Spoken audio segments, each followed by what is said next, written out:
প্রিয় দর্শক আসসালামু আলাইকুম। থাইল্যান্ড ট্যুরে আপনাদের স্বাগতম। আমরা এখন আছি থাইল্যান্ডের ব্যাংককে। তো ব্যাংককের একটা ফেমাস শপিং মল আছে প্লাটিনাম। এই প্লাটিনাম শপিং মলের অপোজিটই হচ্ছে এই স্ট্রিট ফুডের দোকানগুলা। আর এখানে আপনি থাই এবং মানে কিছুটা বাঙালি টাইপের খাবার সবকিছু এখানে পাবেন। যেমন এখানে আপনি খাবারের পাশাপাশি বেশ কিছু ব্যাগের দোকান আছে। এই পাশে আছে ফাস্ট ফুড এন্ড জুসের দোকান। এই পাশে কিছু ব্যাগ আছে। এটা হচ্ছে স্ট্রিটের পাশেই ছোট ছোট দোকানগুলো আছে। এই দোকানগুলোতে আপনি একটু কম দামে জিনিসপত্রগুলো পাবেন। যে প্লাটিনাম যে শপিং মলটা আছে ওইটাতে দামটা অনেক বেশি, কোয়ালিটি ভালো বাট দামটা বেশি পড়ে। কিন্তু মার্কেটের অপোজিট থেকে যদি আপনারা এই প্রোডাক্টগুলো কিনেন তাহলে দেখা যায় যে একটু প্রাইসটা কম পড়ে। এটা হচ্ছে প্লাটিনামের সামনের গলিটা। এখানে সেলফোনের কাভার, এখানে ম্যাক্সিমাম মানুষ আইফোন ইউজ করে, এই জন্য আইফোন এসব কাভার টাভারগুলো একটু বেশি। এখানে ব্যাগগুলো আছে, এই ব্যাগগুলো টাকা বাংলাদেশি টাকায় প্রায় 450 টাকা থেকে 500, 600, 1000, 1500 এরকম পড়ে। তো ওখানে তো পাতে, তো বাংলাদেশি টাকায় অলমোস্ট 3 গুণ হয়। ওখানে দেখা যায় 100 বাদ, 200 বাদ, 300 বাদ, মানে ছোটোগুলার হচ্ছে বাংলাদেশি টাকা 300 টাকা, আর যেটা একটু বিগ সাইজ ওগুলা হয় 500, 600 বাদ। তো ওই জন্য বাংলাদেশি টাকায় 1800 টাকার মতো হয়ে যায় এই ব্যাগগুলা। যেমন এই ব্যাগগুলো ছিল 100 বাদ। আর এটা একটা জুসের দোকান। এটা হচ্ছে ফাস্ট ফুডের দোকান। এখানে আপনি মানে সি ফুডও পাবেন, থাই যে খাবারগুলো থাকে, চাইনিজ ওই যে কী বলে স্যুপ, তারপর ফ্রাইড রাইস, নুডলস, চাউমিন, এগুলো সব কিছুই আছে এখানে। আর এগুলো বাংলাদেশি টাকায় 400 টাকা থেকে 450 টাকার মধ্যেই আপনি ভরপেট খেয়ে নিতে পারবেন। এক প্লেট বাংলাদেশি টাকা প্রায় 400 টাকার মতো পড়ে। ওদের এখানে কত পড়বে যদি 3 গুণ হয় তাহলে 150 বাতের মতো করে পড়ে আর কি। এটা 3 গুণ করলে যা হয় আর কি।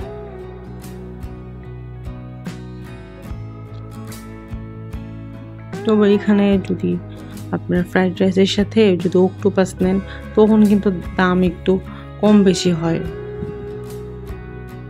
আমরা শুধুমাত্র রাইসটা নিয়েছিলাম, এই জন্য প্রাইসটা একটু কম পড়েছে। কিন্তু এই প্রাইসে যদি আপনারা এখানে এই যে ফ্রাইড জিনিসগুলো আছে এগুলো যদি ফ্রাইড রাইসের সাথে অ্যাড করতে চান তখন প্রাইস আবার আলাদা আলাদা করে দিতে হবে। আর এই স্টিকগুলোর দাম একটু বেশি, কারণ রাইসটার দাম একটু কম। এই স্টিকগুলো কিনতে গেলে দেখা যায় যে 400 টাকা 500 টাকা করে একটা স্টিক পড়ে যায়।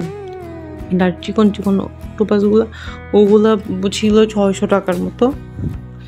এই জন্যে আর স্টিক খুব একটা নেওয়া হয়নি। আমরা চিংড়ির একটা ফ্রাইয়ের মতো ছিল, মানে একটা কারি ছিল, ওইটা নিয়েছিলাম ফ্রাইড রাইসের সাথে। আর নুডলস নিয়েছিলাম। এখানে আগে পে করতে হয়, আগে পে করে অর্ডার করতে হয়।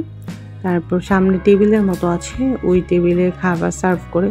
তো আমরা খাবার অর্ডার করেছি, ওরা খাবারটা গরম করবে, তারপর রাস্তার এই পাশে দোকানগুলো আছে, এই দোকানগুলোতে বসে বসে খাবো আমরা। তবে এখান থেকে যেগুলো যে মাংস ওগুলো আসলে খাচ্ছিলাম না, কিছুটা কনফিউশন ছিল। আসলে ওরা বলতেছে এগুলো বিফ চিকেন, কিন্তু কালারগুলো এত রেড এই জন্য সন্দেহের জন্য আর খাওয়া হয়নি কিসের মাংস এটা। তবে এখানে ফ্রাইড রাইসটা অনেক মজা ছিল। ওরা আলাদা কিছু সস মশলা ইউজ করে, এই মশলাটার জন্য আর সসটার জন্য খাবারটাতে অন্য একটা মাত্রা যোগ হয়। থাইল্যান্ড গেলে অবশ্যই চেষ্টা করবেন এই স্ট্রিট ফুডগুলো টেস্ট করার জন্য, কারণ এই স্ট্রিট ফুডগুলার যে সাথে যে কিছু জুস, মানে সাথে ওরা কী যেন মিক্সড করে কতগুলো মশলা, তারপর কিছুটা সসের মতো দেয়, আবার কতগুলো জুসের মতো দেয়, এগুলো মিক্স করে করে খাওয়া যায়, বোতলের মতো থাকে, অনেক টেস্টি। তো আমরা আমাদের খাবারটা গরম করা হচ্ছে। ওরা খাবারটা বানিয়ে এখানে রাখে, কিন্তু যখন খাবার অর্ডার করা হয় তখন খাবারটা আবার ওরা গরম করে। তো এই জন্য গরম করবে, তারপর আরও মশলা টশলা অ্যাড করে তারপর আমাদেরকে সার্ভ করবে। এই জন্যে ওয়েট করছি।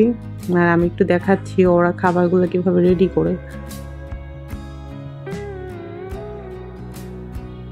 ওদের খাবারের দোকানগুলোর সামনে স্মেলটা এত সুন্দর, স্মেলে ক্ষুধাটা আরও বেড়ে যায়, মনে হচ্ছে কখন খাবো এরকম একটা অবস্থা।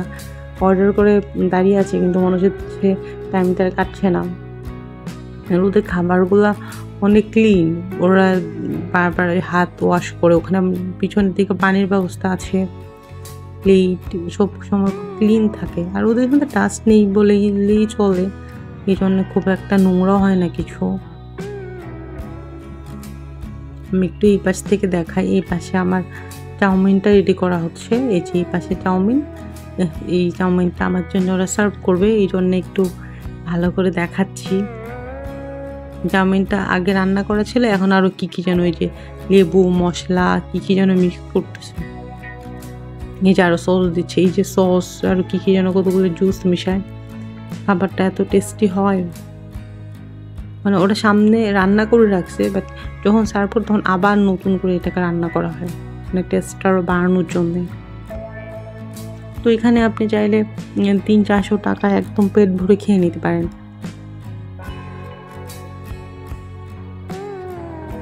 আর সাথে একটা জুস নিতে পারেন, পাশে একটা জুসের দোকান আছে। আমরা এরকম 2টা চাউমিন আর 2টা ফ্রাইড রাইস নিয়েছিলাম। ওই যে এখানে ডিমটা ফ্রাই করে তারপরে নুডলসের সাথে মিক্স করে দিবে।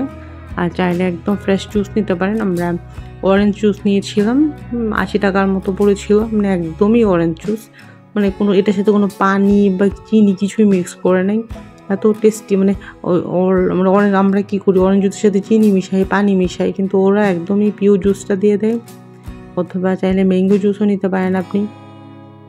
আর এত পরিমাণ থাকে ওদের গ্লাসগুলাতে, মানে শুধু জুস খেলেই মনে হয় যে পেট ভরে যাচ্ছে। দেখাই একটু আপনাদেরকে, ওই যে পাশে হচ্ছে জুসের দোকানটা, এটার পাশে। তো ড্রিঙ্কস হিসেবে আমরা জুস নিয়েছিলাম আর এখান থেকে খাবার নিয়েছিলাম। এটা ছিল আমাদের একবেলা দুপুরের খাবার। সকাল থেকে আমরা শপিং করেছিলাম প্লাটিনামে, তারপর প্লাটিনামের সামনেই খাবারগুলো ছিল। তো আমাদের মোটামুটি রেডি খাবারগুলা, যে প্লেটে দেওয়া হয়ে যাচ্ছে। এই যে প্লেটগুলো আমাদের টেবিলে সার্ভ করা হবে।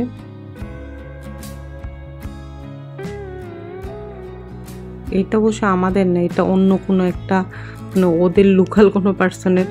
আমাদের এরকম কোনো স্টেক অর্ডার করা ছিল না। আমাদের ফ্রাইড রাইস ছিল আর নুডলস ছিল। এটা কী জন্য বলতেছে বুঝি না ওদের কথা, কেন ওরা তো থাই ভাষায় কথা বলে, ওদের ল্যাঙ্গুয়েজ কিছু বোঝা যায় না। আর ওদের ইংলিশও তো ভালো না, কোনো রকমের বোঝায় আর কি।